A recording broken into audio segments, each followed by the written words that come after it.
पदार्थ कराए थे।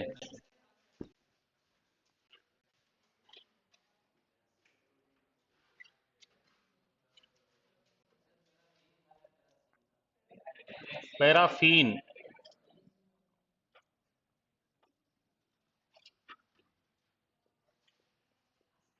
प्लास्टिक।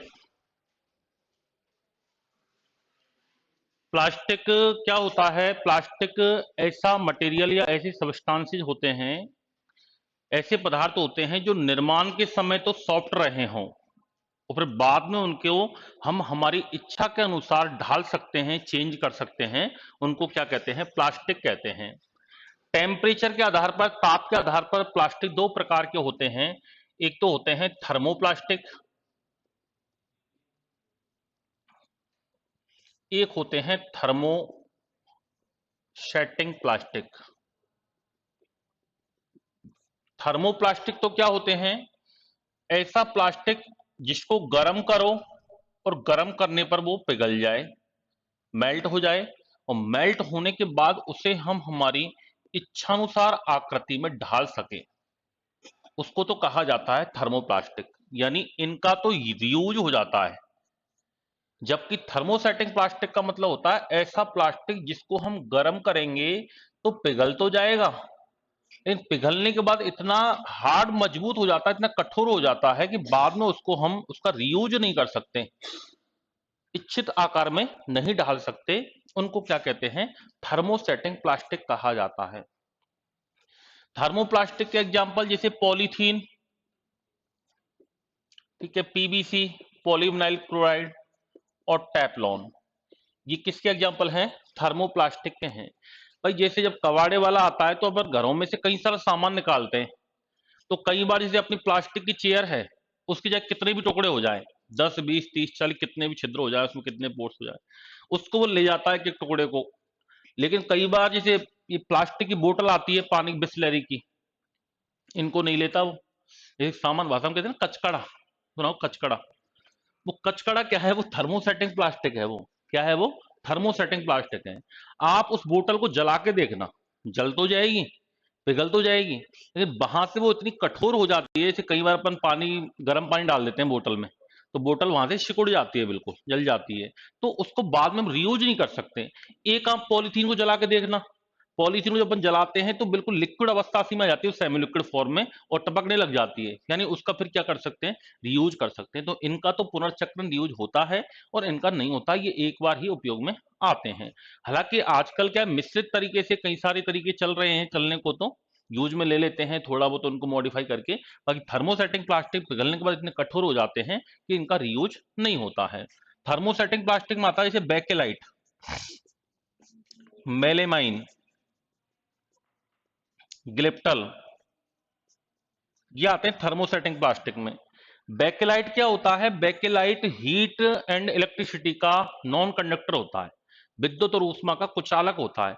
ये जो रेडियो, घड़ी, जो टीवी वगैरह होती हैं, उनकी जो बाहर का एनवलप, आवरण वगैरह होता है, वो किसका बना होता है? बेकेलाइट का। बिजली के स्विच वगैरह होते हैं लाइट की, ये किसके बने होते हैं? बेकेलाइट के बने होते हैं। प्रेशर कुकर का जो हैंडल होता है ब्लैक कलर का, वो किसका बना होता है? बेकेलाइट का। मेलामाइन का यूज कहाँ होता है? अग्निरोधी और जलरोधी वस्त्र बनाने में किया जाता है। जो अग्निशमन यंत्रों में काम करते हैं, आग बुझाने वाला काम करते हैं, तो नॉर्मली आग को कपड़ा पकड़े नहीं। भाई एक तो ऐसा होता है कि जैसे आजकल सिल्क वगैरह कपड़े चलते हैं, आर्टिफिशियल जो फाइबर हैं उनके कृत्रिम रेशों के कपड़े चलते हैं, वो बहुत जल्दी आग पकड़ते हैं।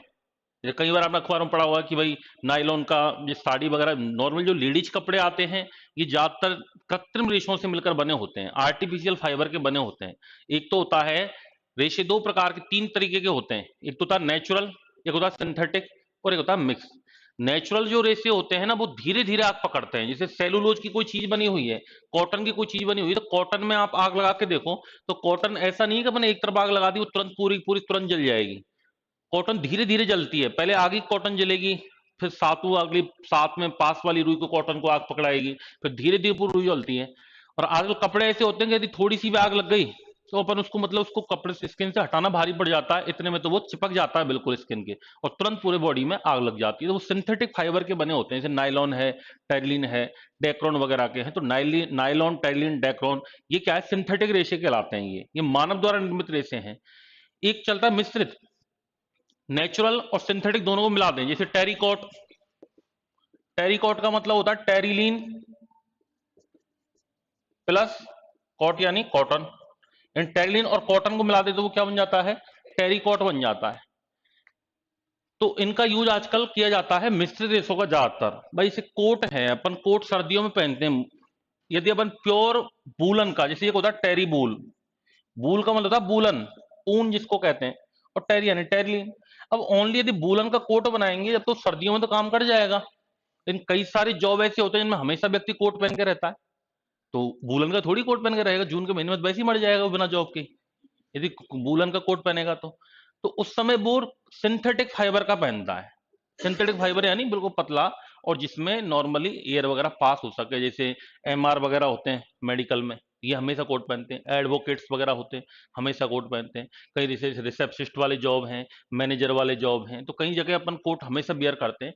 तो वो उसी प्रकार कपड़ों के बने होते हैं। तो आजकल कई सारे प्रकार के टेरी बोल्ट, टेरिकोट यानी मिक्स, सिंथेटिक भी चल रहा है, आर्टिफिशियल भी चल रहा है, नेचुरल भी चल रहा है, और मिक्स वाले रेशे भी चलते हैं। तो ऐसे अग्निरोधी और जलरोधी। जलरोधी का मतलब होता है पानी का भी कोई फर्क नहीं पड़े।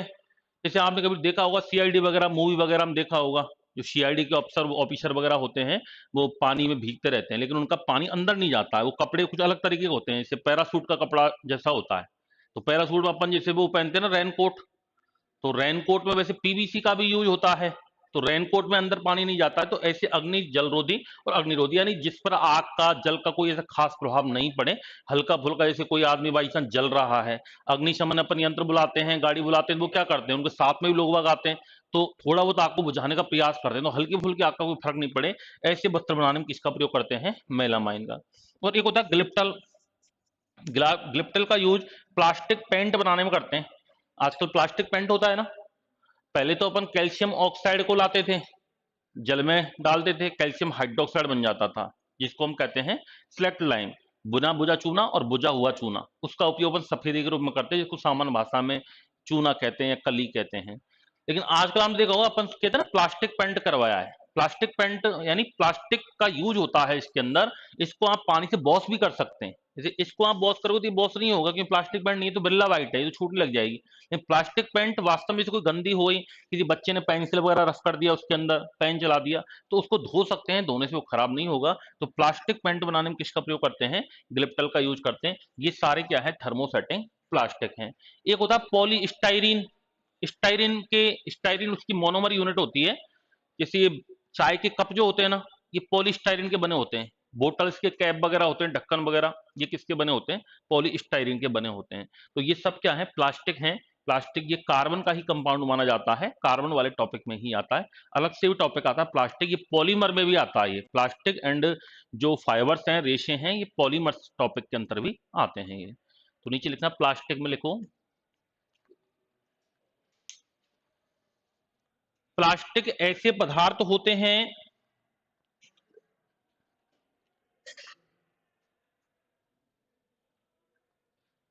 जो निर्माण के समय मुलायम होते हैं, जो निर्माण के समय मुलायम होते हैं,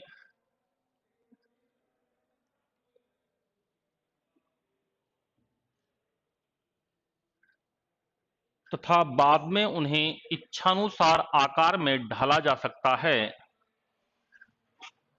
तथा बाद में उन्हें इच्छानुसार आकार में ढाला जा सकता है।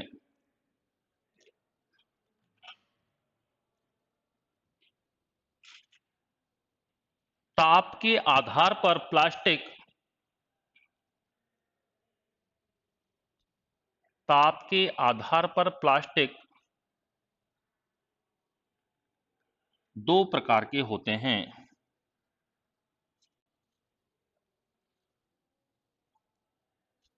दो प्रकार के होते हैं। पहला देखो, थर्मोप्लास्टिक। थर्मोप्लास्टिक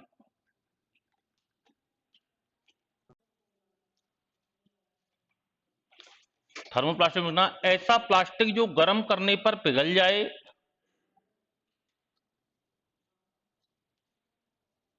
ऐसा प्लास्टिक जो गर्म करने पर पिघल जाए तथा बाद में उसे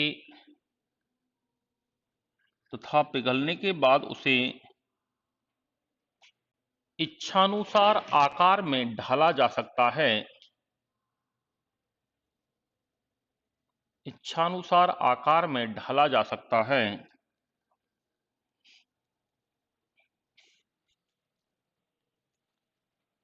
अर्थात इनका रीयूज किया जा सकता है।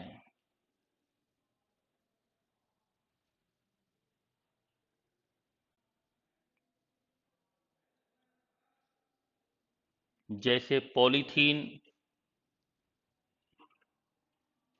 जैसे polythene, polyvinyl chloride, PVC, polyvinyl chloride, PVC, Teflon आदि।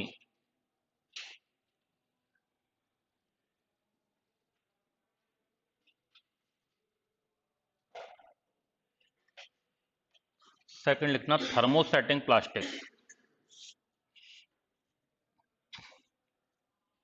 Thermosetting plastic.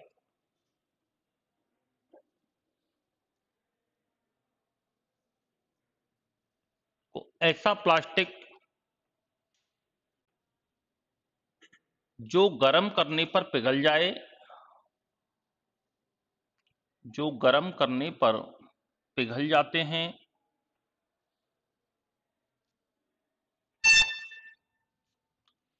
तथा पिघलने के बाद इतने कठोर हो जाते हैं, तथा पिघलने के बाद इतने कठोर हो जाते हैं कि इन्हें इच्छानुसार आकार में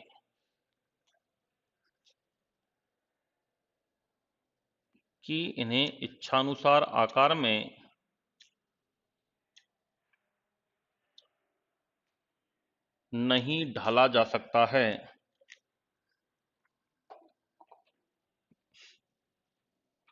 इच्छानुसार आकार में नहीं ढाला जा सकता है।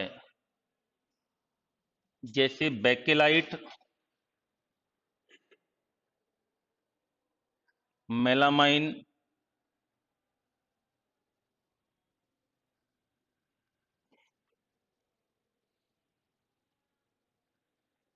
तथा ग्लिप्टल आदि।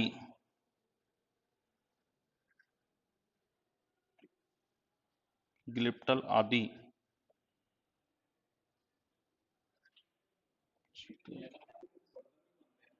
हम्म किसके? वो देखो, मेन तो उसमें चीनी मिट्टी होती है। मैं वही कह रहा हूं कि किताबी ज्ञान अब एक अलग चीज है और नई नई चीजें अलग बनना प्रारंभ हो चुकी हैं। कई सारी चीज किताबों में ऐसी ऐसी लिखी हुई है कि भाई इसका यूज यहाँ होता है, तो अपन को किताब के अकॉर्डिंग याद रखना है, बुक्स के अकॉर्डिंग याद रखना है। बाकी चीजें बदल चुकी हैं। नॉर्मली अपन कहते हैं सब कोट, वूलन का उपयोग कोट बनाने में करते हैं, सर्दी के वस्त्र बनाने में करते हैं, लेकिन ऐसा नहीं, सर्दी के वस्त्र बनाने में वूलन का ही प्रयोग करते हैं। आजकल मिश्रित रेशों का प्रयोग करते हैं, मिक्स भी चलता है, अलग अलग कपड़े आते हैं, अलग अलग पैटर्न आता है, कि कपड़े में पैटर्न का ही तो खेल हो गया। नए नए चेंजेबल होना बहुत जरूरी है, तो चेंज आता रहता है, तो ऐसे बहुत सारी चीजें बनती हैं दुनिया में, कई मिश्रित के रूप में कई सारी चीज डाल देते हैं। मैं एक छोटा सा मैसेज डाल देता हूँ एक क्लास का ऑनलाइन का, ठीक है? अभी 2 मिनट में बोल रहा हूँ, आप लिखते चलें। हेडिंग डाल लो, विभिन्न प्लास्टिक्स का दैनिक जीवन में उपयोग।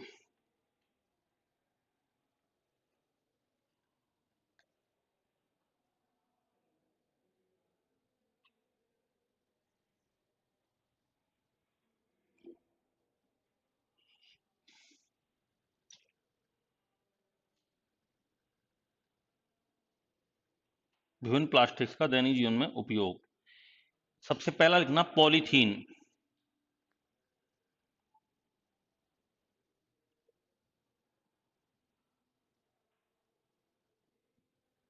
पॉलीथीन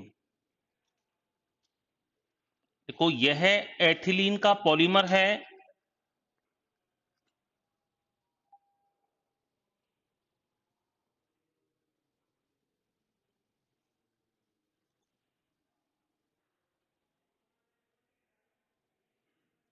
यह एथिलीन का पॉलीमर है जिसका उपयोग कैरीवैक्स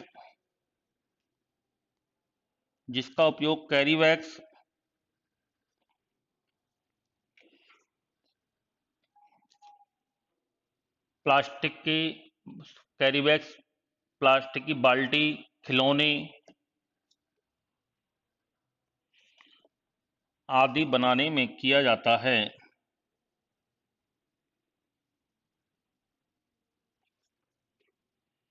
आदि बनाने में किया जाता है।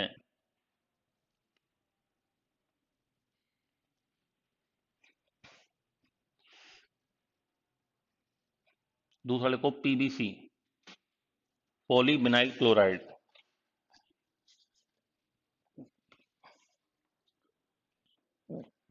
पॉली का मतलब होता है बहुत सारी, इसकी मोनोमर इकाई से मिलकर के पॉलीमर बनता है। जैसे कई सारी एथिलीन इकाइयां मिलकर के पॉलीथीन बनाती हैं, ऐसे कई सारी बिनाइल क्लोराइड यूनिट्स मिलकर के पीबीसी पॉलीविनाइल क्लोराइड बनाती हैं।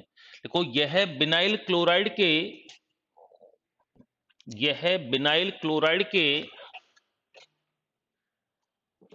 बहुलीकरण से, पॉलीमराइजेशन, बिनाइल क्लोराइड के बहुलीकरण से बनता है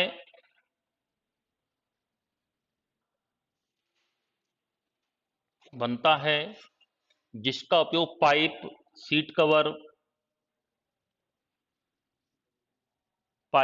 सीट कवर, पर्स, बरसाती कोट, रेनकोट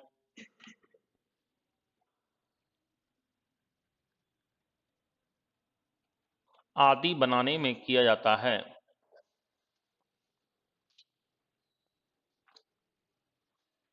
आदि बनाने में किया जाता है।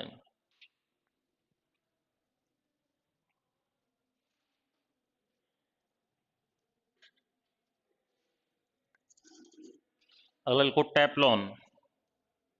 टेफ्लॉन का यूज कहाँ करते हैं? बर्तनों पर जो नॉन स्टिक सरफेस होती है ना, उसको बनाने में करते हैं। न चिपकने वाली सतह से सब्जी वगैरह उस पर चिपकती नहीं है, नॉन स्टिक सरफेस। तो इसका उपयोग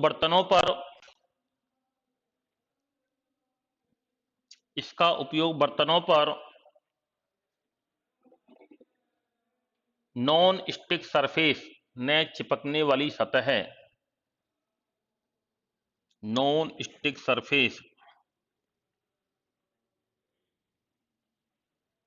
बनाने में किया जाता है।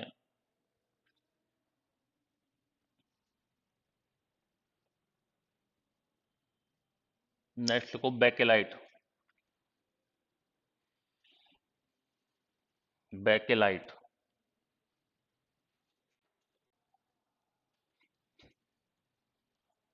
बेकेलाइट मिलना, यह ऊष्मा तथा विद्युत, हीट एंड इलेक्ट्रिसिटी, ऊष्मा तथा विद्युत का सॉरी कुचालक होता है जिसका उपयोग, कुचालक, नॉन कंडक्टर, जिसका उपयोग रेडियो टीवी आदि के आवरण, रेडियो टीवी आदि की बॉडी बनाने में, आवरण बनाने में,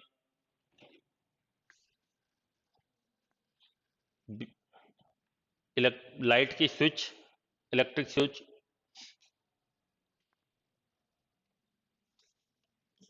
तथा प्रेशर कुकर का हैंडल बनाने में किया जाता है।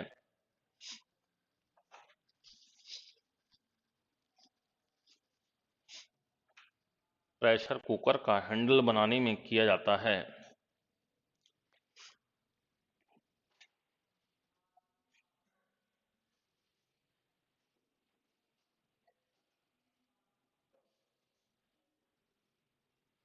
नेक्स्ट को मेलामाइन,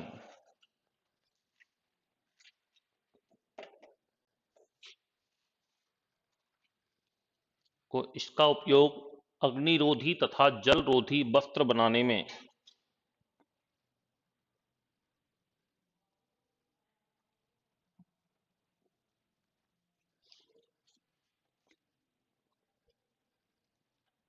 इसका उपयोग अग्निरोधी तथा जलरोधी वस्त्र बनाने में किया जाता है।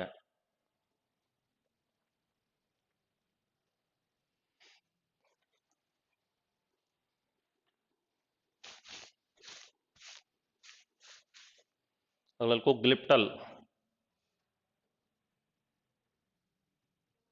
ग्लिप्टल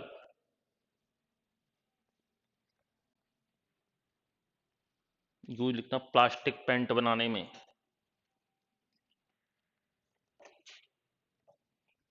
प्लास्टिक पेंट बनाने में।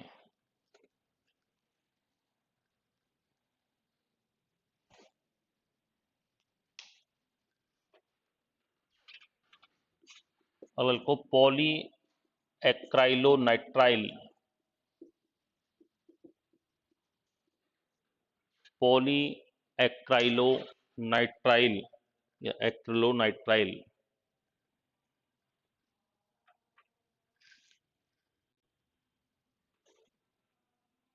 पॉली एक्राइलोनाइट्राइल को यह बाइनिल साइनाइड के बहुलीकरण से यह बाइनिल साइनाइड के बहुलीकरण से साइनाइड बाइनिल यह बाइनिल साइनाइड के बहुलीकरण से प्राप्त होता है।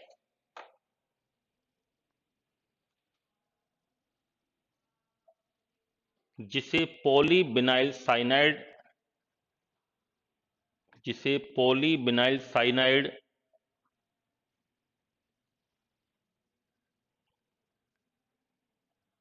या ऑरलॉन कहा जाता है। या ऑरलॉन कहा जाता है।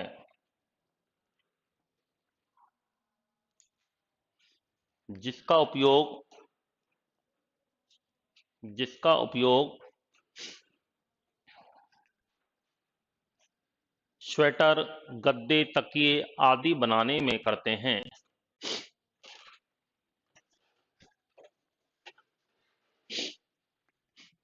जिसका उपयोग स्वेटर, गद्दे, तकिए आदि बनाने में करते हैं।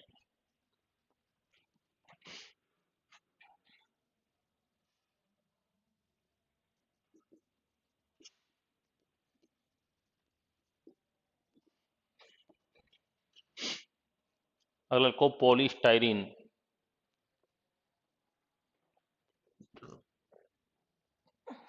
पॉलीस्टाइरीन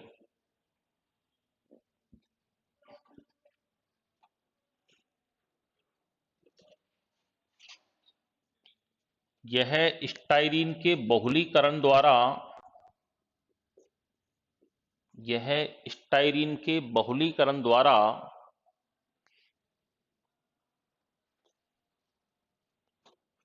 प्राप्त किया जाता है।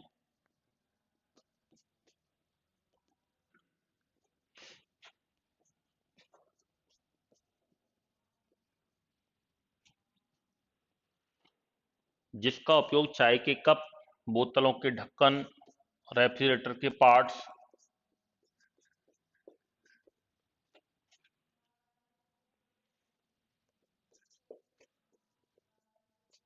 पैकिंग सामग्री आदि बनाने में, पैकेट्स वगैरह, चाय के कप, बोतलों के ढक्कन, रेफ्रिजरेटर के पार्ट्स, पैकिंग सामग्री आदि बनाने में किया जाता है।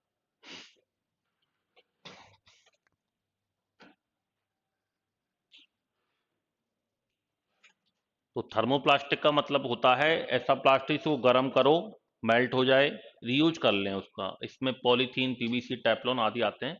थर्मोसेटिंग का मतलब होता है पिघल तो जाएगा गर्म करने पर, लेकिन इतना कठोर हो जाता है ठंडा होने के बाद कि बाद में उसका रीयूज नहीं कर सकते हैं।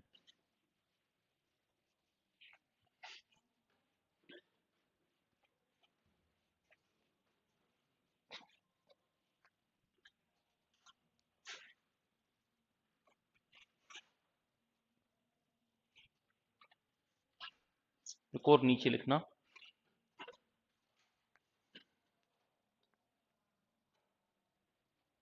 रेशे, फाइबर।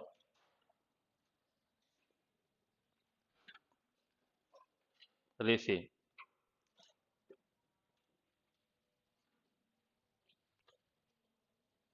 रेशे जो होते हैं ये दो प्रकार के होते हैं। एक तो होता है नेचुरल फाइबर, जिसको कहा जाता है प्राकृतिक रेशे। नेचुरल रेशे का मतलब होता है जो हमें नेचर से प्राप्त होते हैं, प्रकृति सीधे प्राप्त होते हैं। जैसे सेलुलोज, सेलुलोज होता है वो प्रकृति से सीधा प्राप्त होता है, पेड़ पौधों से प्राप्त होता है। दुनिया में सर्वाधिक मात्रा में पाई जाने वाला कार्बनिक पदार्थ है ये। इससे कॉटन बनाई जाती है, इससे कॉटन प्राप्त की जाती है। कॉटन जिसको कपास कहा जाता है, कपास का वानस्पतिक नाम होता है गोसिपियम स्पीसीज। कपास का जिससे हम रेशा प्राप्त करते हैं उसको डोडा कहते हैं। उससे कपास की क्या प्राप्त करते हैं, रेशे प्राप्त किया जाता है। क्या प्राप्त करते हैं, कपास के रेशे। एक होता है जूट, जिसको करकोरस कहा जाता है, और जूट से जूट के रेशे प्राप्त किए जाते हैं। जो बोरिया वगैरह जो बनती है ना, इनमें जूट के रेशों का उपयोग होता है। एक आता है पटसन, ये पटसन के रेशे प्राप्त किए जाते हैं। पटसन का प्लांट होता है, ज्यादा बहुत बड़ा भी नहीं होता, छोटा भी नहीं होता, मीडियम टाइप का होता है, झाड़ी जैसा। जैसे गन्ने के होता है ना, गन्ने के बराबर का प्लांट होता है इसका। उससे पटसन के रेशे प्राप्त किए जाते हैं। एक होता है फ्लैक्स, उससे लीनन के रेशे प्राप्त होते हैं। इन सब का यूज कपड़े बनाने में करते हैं। फ्लैक्स से किसके रेशे प्राप्त किए जाते हैं, लीनन के रेशे प्राप्त किए जाते हैं। एक है मूंज, मूंज का वानस्पतिक नाम, बॉटनिकल नेम होता है सैकेरम मूंजा। इससे मूंज के रेशे प्राप्त किए जाते हैं। क्या प्राप्त करते हैं, मूंज के रेशे प्राप्त करते हैं। एक भांग से भी रेशे प्राप्त करते हैं। भांग का बॉटनिकल नाम होता है कैनाबिस सटाइवा, और इससे भांग के रेशे प्राप्त किए जाते हैं। इससे पटसन के रेशे, तो जूट, पटसन, फ्लैक्स, मूंज, भांग के रेशे, कपास, ये सब क्या है, नेचुरल फाइबर है, प्राकृतिक रेशे होते हैं। और एक होते हैं कृत्रिम, कृत्रिम का मतलब होता है जो मानव के द्वारा निर्मित किए जाते हैं। जैसे नायलॉन है, टेरिलिन है, डेक्रोन है, वो सारे क्या कहलाते हैं, कृत्रिम कहलाते हैं। तो पहला लिखना प्राकृतिक रेशे, रेशे हेडिंग डालो, को दो प्रकार के होते हैं। पहला लिखना प्राकृतिक रेशे, नेचुरल फाइबर।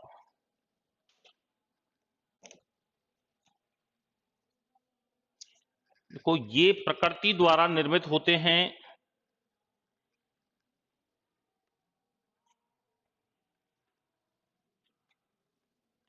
ये प्रकृति द्वारा निर्मित होते हैं। जैसे पहला लिखना कपास,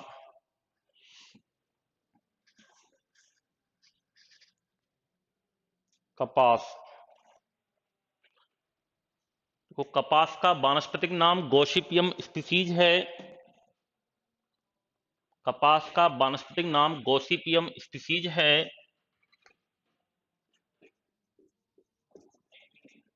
हाँ, बॉटनिकल नेम। इसके बीज से कपास के रेशे प्राप्त किए जाते हैं।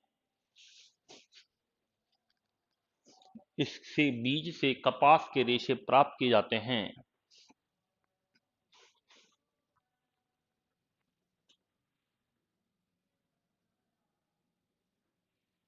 इसमें सेलुलोज उपस्थित होता है। कॉटन जो होता है वो सेलुलोज का सबसे अच्छा रिसोर्स है, इसमें सेलुलोज उपस्थित होता है।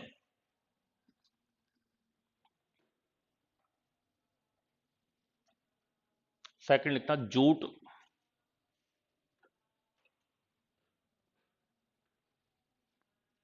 इसे करकोरस कहा जाता है, बॉटनिकल नेम होता है करकोरस।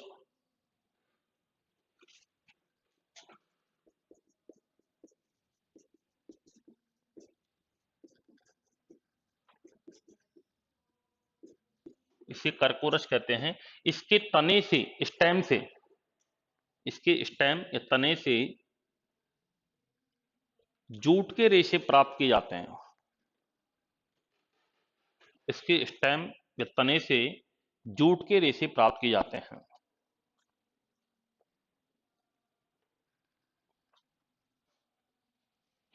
तीसरा लिखना पटसन, या इसको सन हेम्प प्लांट भी कहते हैं। पटसन या सन हेम्प प्लांट भी कहते हैं इसको। सन हेम्प प्लांट, पटसन या सन हेम्प प्लांट।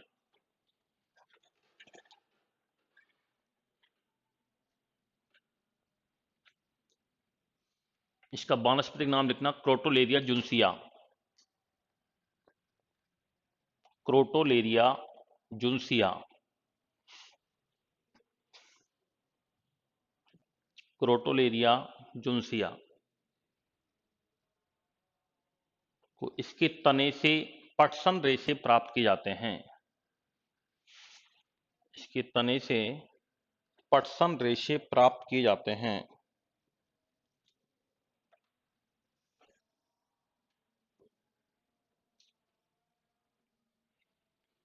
अगला को फ्लैक्स। फ्लैक्स को इससे लीनन के रेशे प्राप्त होता है। लीनन बहुत सॉफ्ट कपड़ा होता है ये। जब कपड़े की कताई होती है तो एक बहुत बारीक कपड़ा जो निकलता है सबसे शुद्ध, वो लीनन होता है। इसकी ड्यूरेबिलिटी कम होती है, चलता कम है ये लीनन के रेशे। अब जैसे लीनन में भी आजकल एक आता है सेमी लीनन। जैसे आप किसी दुकान पे जाओ, उसको बोलो कि लीनन की शर्ट दिखा दो, कपड़ा दिखा दो, तो लीनन हर किसी पे मिलता नहीं है प्योर, और लीनन को हर कोई पहचानता भी नहीं है। पहनने वाला जान सकता है कि लीनन है या सेमी लीनन है। तो आप उसको कहोगे ना कि यार ये तो ओरिजिनल लीनन नहीं है, तो फिर वो क्या बोलेगा, ये सेमी लीनन है साहब।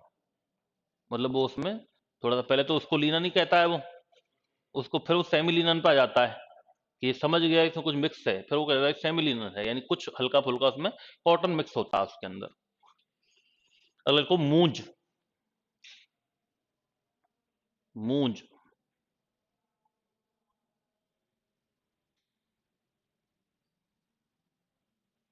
मूंज का वानस्पतिक नाम, बॉटनिकल नेम लिखना सैकेरम मूंजा। सैकेरम मूंजा।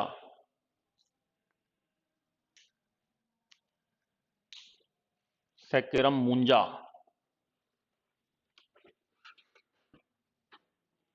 को इससे मूंज के रेशे प्राप्त किए जाते हैं। झाड़ू वगैरह बनते हैं इससे, रस्सियां बनती हैं,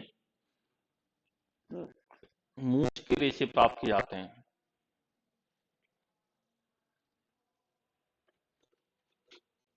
नेक्स्ट को भांग।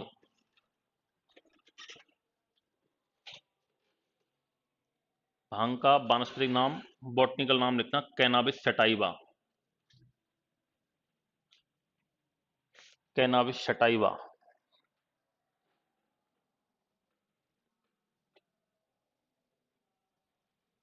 तो इसके तने से भांग के रेशे प्राप्त किए जाते हैं।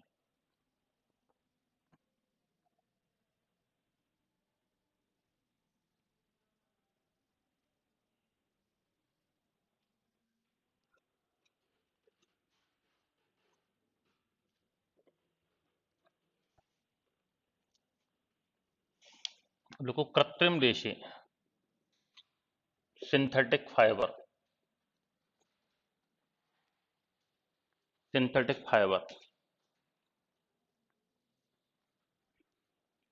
इनको मैन मेड फाइबर भी कहा जाता है, या इनको मानव निर्मित रेशे भी कहा जाता है। जैसे इसके अंदर एक आता है पहला, नायलॉन। नायलॉन का मतलब क्या होता है, ये दो शब्दों से मिलकर बना होता है, N Y plus L O N. N Y का मतलब तो होता है न्यूयॉर्क, और एल ओ एन का मतलब है लंदन। ये न्यूयॉर्क प्लस लंदन, ये दो शहरों के वैज्ञानिकों ने बताया है, ये दो से मिलकर बना है न्यूयॉर्क और लंदन, इसलिए इसका नाम क्या रखा गया है, नायलॉन रखा गया, याद रखना N Y L O N.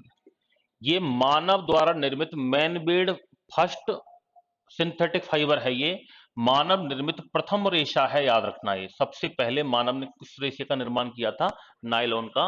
और इसका जो निर्माण किया गया था वो किया गया था बालेस कैरोथर्स के द्वारा। 1935 में। किसके द्वारा किया गया था? बालेस कैरोथर्स के द्वारा इसका निर्माण किया गया था। नायलॉन जो होता है ये दो प्रकार का होता है। एक तो होता है नायलॉन 6 और एक होता है नायलॉन 66।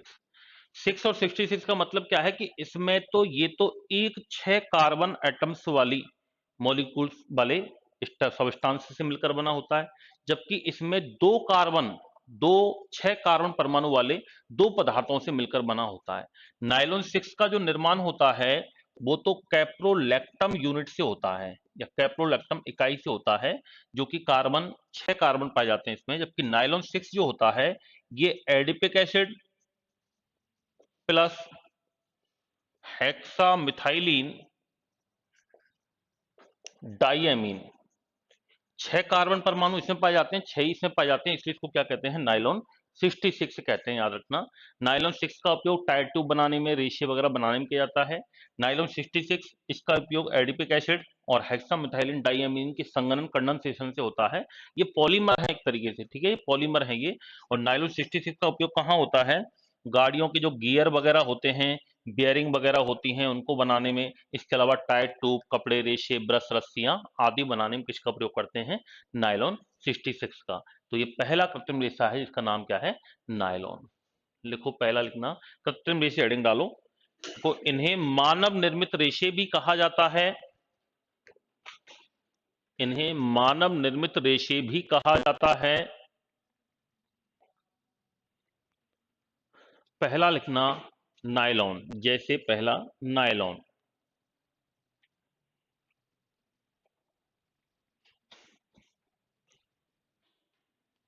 नायलॉन लिखो। यह मानव द्वारा निर्मित प्रथम फाइबर है, यह मानव द्वारा निर्मित प्रथम रेशा है जिसका निर्माण बालेस कैरोथर्स द्वारा किया गया था। जिसका निर्माण बालेस कैरोथर्स द्वारा 1935 में किया गया था।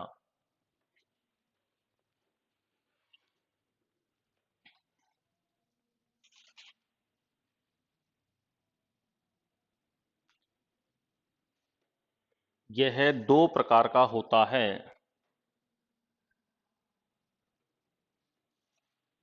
यह दो प्रकार का होता है। पहला लिखो नायलॉन 6। नायलॉन 6,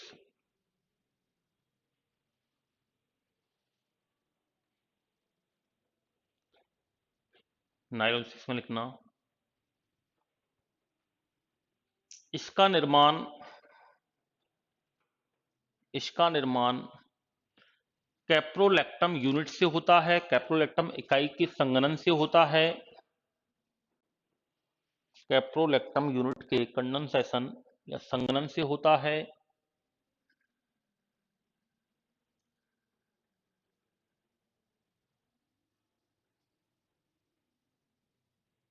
जिसका उपयोग,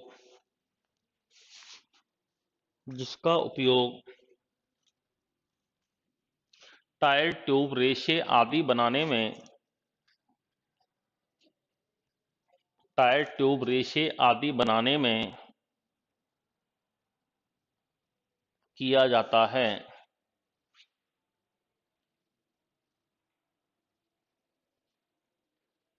टायर ट्यूब, रेशे आदि बनाने में किया जाता है।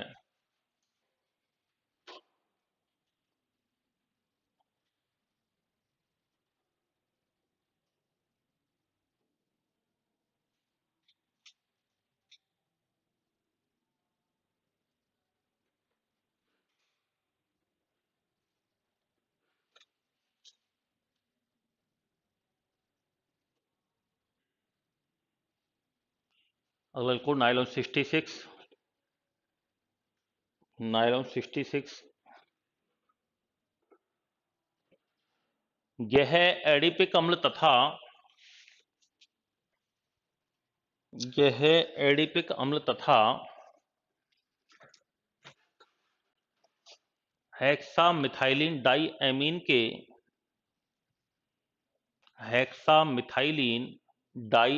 के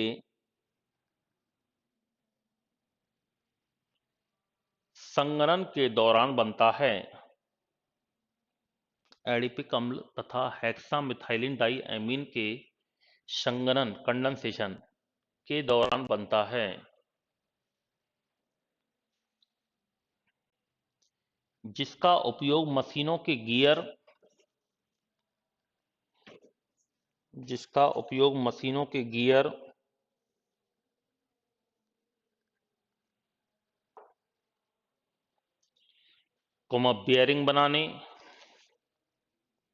बियरिंग बनाने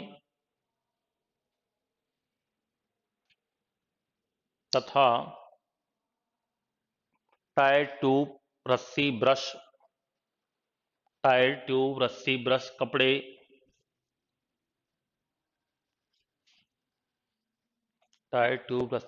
कपड़े आदि बनाने में किया जाता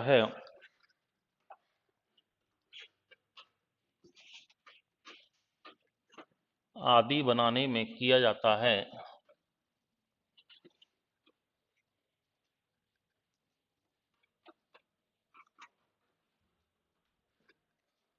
दूसरा लिखना डेक्रोन या टेरिलीन।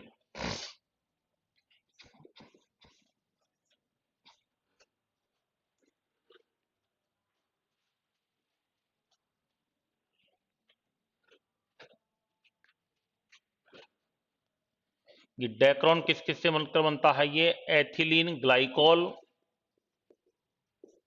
प्लस टरेप्थेल्मिक एसिड से मिलकर बना होता है। ये इन दो के संघनन से बनता है। एथिलीन ग्लाइकोल और टरेप्थेल्मिक एसिड के संघनन से बनता है।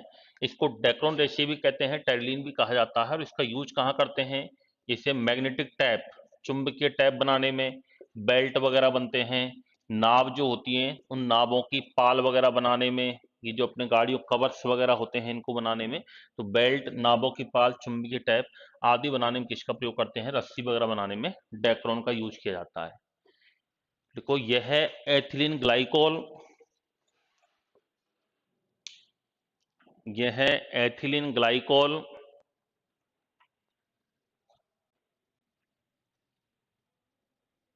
तथा टरेप्थेल्मिक एसिड के संघनन से बनता है।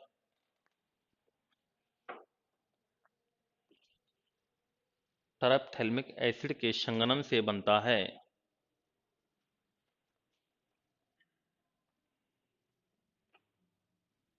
जिसका यूज चुंबकीय टैप, बेल्ट,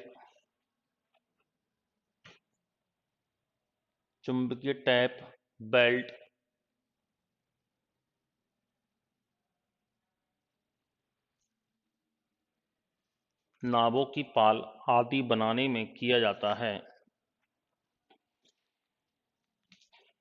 नावों की पाल आदि बनाने में किया जाता है।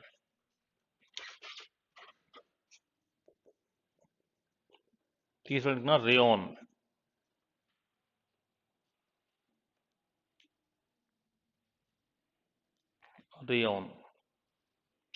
रेयन जो होता है, अगर क्वेश्चन आए कि मानव द्वारा निर्मित फर्स्ट रेशा कौन सा है, प्रथम रेशा कौन सा है, तो आंसर होगा नायलॉन। और प्रथम अर्ध संश्लेषित सेमी सिंथेटिक कौन सा होगा? रेयन होगा। अर्ध संश्लेषित क्यों कहते हैं? क्योंकि आधा तो ये प्रकृति से प्राप्त होता है और आधा ये बनाया जाता है। कैसे? इसको बनाने के लिए सेलुलोज का प्रयोग करते हैं पहली बात तो। अब सेलुलोज क्या है? नेचुरल है, इसलिए तो इसको क्या कहते हैं? प्राकृतिक कहते हैं। और फिर इसको क्या करते हैं? ये अकेले सेलुलोज से बनता नहीं है कि सब सेलुलोज का डायरेक्ट यूज करें। सेलुलोज को सोडियम हाइड्रोक्साइड के सॉल्यूशन में भिगो करके साफ किया जाता है इसको, और फिर इस पर एक कार्बन डाइसल्फाइड गैस इस पर फ्लो करते हैं, CH2 गैस प्रोवाइड की जाती है। और फिर इसका जो विलयन बनता है, उस विलयन को हम एक पात्र लेते हैं, उस पात्र बर्तन के अंदर एक अम्ल भरा रहता है, एसिड, जिसका नाम है सल्फ्यूरिक एसिड। ये जितना भी इसका सॉल्यूशन बनता है इस सॉल्यूशन विलयन को, इसमें एक क्या होता है, फिल्टर लगा रहता है, ये छलनी होती है ना, यदि फिल्टर लगा रहता है, धातु बेलन लगे रहते हैं, मेटल्स के बेलन टाइप की इसमें स्ट्रक्चर होती है। फिर इस पूरे विलयन को इसमें छाना जाता है, तो जैसे ही विलयन इसमें होके नीचे सल्फ्यूरिक एसिड में गिरता है, तो यहाँ लंबे पतले धागे नुमा रेशों का निर्माण हो जाता है। उन रेशों को क्या कहते हैं, रियोन कहते हैं। यानी आधा तो प्रकृति की सहायता है सेलुलोज में, और आधा फिर मनुष्य ने इसको बनाया है। जैसे अपन नमकीन बनाते हैं ना, तो जैसे उसमें से नमकीन बेसन निकलता है तो नमकीन बन जाती है कढ़ाई के अंदर, ऐसे पूरा बिलियन जैसे इसमें डालते हैं, छनकर नीचे आता है तो यहाँ धागे नुमा संरचनाएं बन जाती है। उनको क्या कहते हैं, रेयन कहते हैं। इस चीज को क्या कहा जाता है, प्रथम अर्ध संश्लेषित सेमी सिंथेटिक फाइबर इसको कहते हैं। संश्लेषित पूछे नायलॉन, और संश्लेषित पूछे तो आंसर क्या होगा, रेयन। क्वेश्चन ऐसे भी आ सकता है, रेयन बनाने में किस प्राकृतिक बहुलक का यूज करते हैं, सेलुलोज का करते हैं। और किसके विलयन से भिगोकर साफ करते हैं, सोडियम हाइड्रोक्साइड से। इस पर कार्बन डाइसल्फाइड गैस इस पर फ्लो करते हैं, जो सॉल्यूशन बनता है उसको धातु बेलनों में होकर छाना जाता है। जैसे वो सल्फ्यूरिक एसिड में गिरता है, धागे नुमा संरचनाएं बन जाती हैं। इनको क्या कहते हैं, रेयन कहते हैं। कल लिखवाऊंगा, ठीक है।